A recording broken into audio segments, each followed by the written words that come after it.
I was raised up in Torrington, Connecticut. Just grew up in Torrington High School.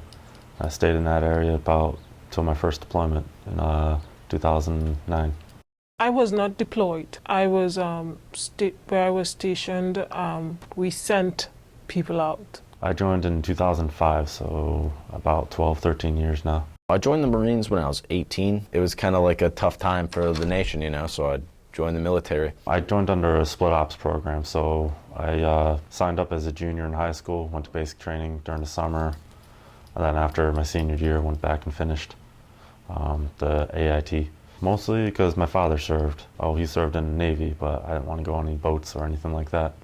When I came back, I called up my sister, and she called up my old man. He came and picked me up out of work. I was trying to surprise them, like not let them know I was coming back that day, but my sister ruined it. And first saw family, and then saw friends. Basically went on a 1 month long drinking binge. I went home and I drank some beers with friends, you know, just kind of hung out. I was 22 at the time.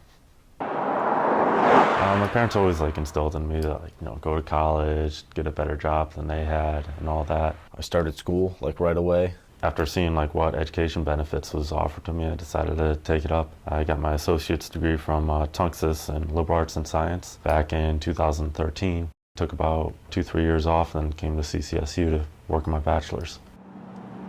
Not so much struggle. I've always been in good academic standing. It's a completely different change of tempo and way of starting. Where military, it's death by PowerPoint, hands-on training. It's an up and down thing when you're in the military. It has its own set of challenges, especially when you're out of school for so long and then you jump back into it. I worked full-time for the last 2 semesters, last fall and last spring semester. This is more along the lines of just sitting down, studying the material, and just hammering it into you. I got a couple C's, you know, but nothing to put me in jeopardy of, going into probationary or anything like that. At CCSU, it seems like they try to emphasize diversity. Yes, there is. I see people of many different ethnicities and backgrounds. And to be all-inclusive to people of all backgrounds and creeds. It's a nice school, considering that's my first actually 4-year college that I've ever attended.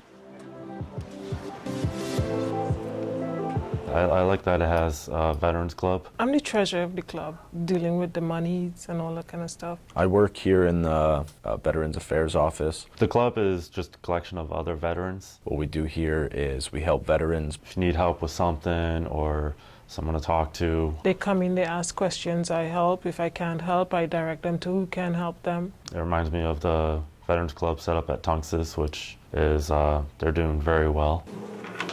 He comes in and he's quiet. And he knows what he's about, so if he has any questions, he asks. Scott's a good dude. They were able to help me out with actually getting classes, because I kind of signed up late last semester. If you ask any of them there, they'll all help you out in one way or another. Overall, it's a good program, and it's definitely helped me. It's more of a community. 5-10 years, hopefully, as a PA, working in the VA, and also a PA with the military. I'd like to direct commission, maybe hop on a couple more deployments.